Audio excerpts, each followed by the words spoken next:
is my 1991 International Diesel School Bus. I am converting it into my tiny house.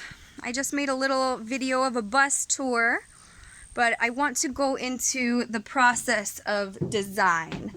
So I have some bus binders that I use to collect my ideas, sketch out things, take notes on different aspects of my bus, like my solar panel design or my compost system design, or a blueprint for an under the stairs closet that I'm working on. So I like to keep it all kind of in the same space.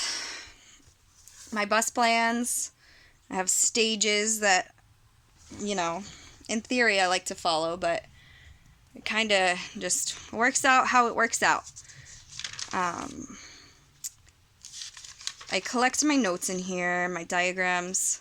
This is a diagram for the roof rack that I built on top of the bus. I measured out my spaces between windows, drew up a supplies list, designed it myself, made a price check point, and it came out really well. Followed my design. There was a couple bumps along the way that I wasn't anticipating, but it worked out well.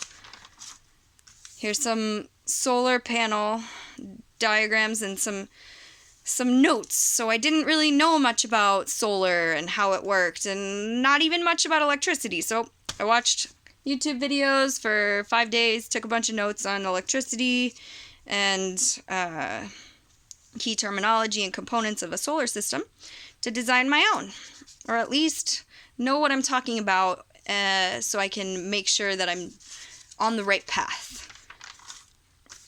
I went over a list of some of my electrical needs to quantify how much solar energy that I would need.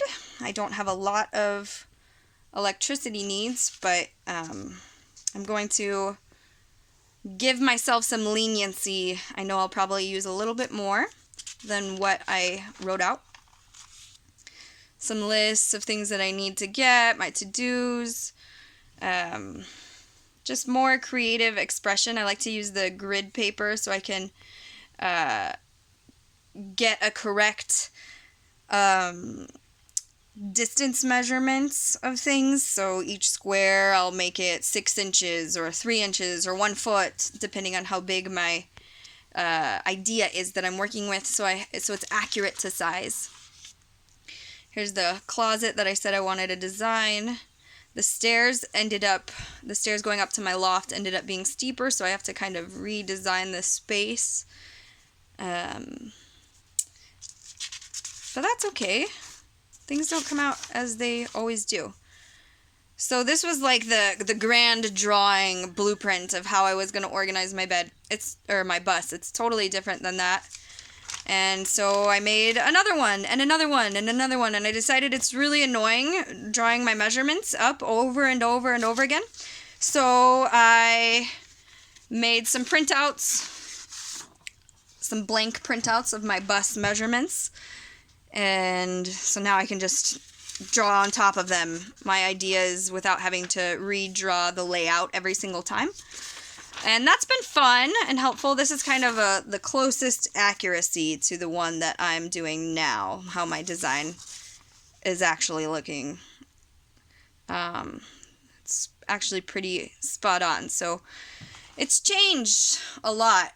I've probably gone through 5 or 6 different designs. I've had to undo things after setting them up and be like, this actually kind of sucks. So I'm going to redo it. More to-do lists. And so, yeah, that's kind of just a little tour of how I like to come up with designs for things, particularly this bus.